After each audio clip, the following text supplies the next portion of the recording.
எட்டி தொடும் வயது இது. ஒரு வெட்டு கத்தி போல் இருக்கும்.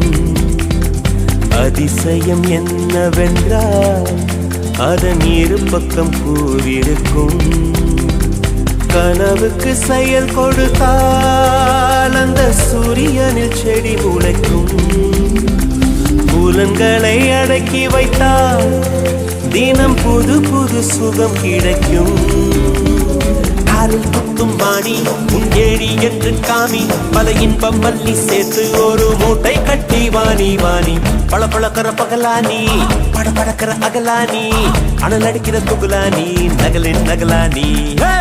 மழை அடிக்கிற முகிலானி, திணற அடிக்கிற திகிலானி, மணம் மணக்கிற அகிலானி, முள்ளா மலராணி.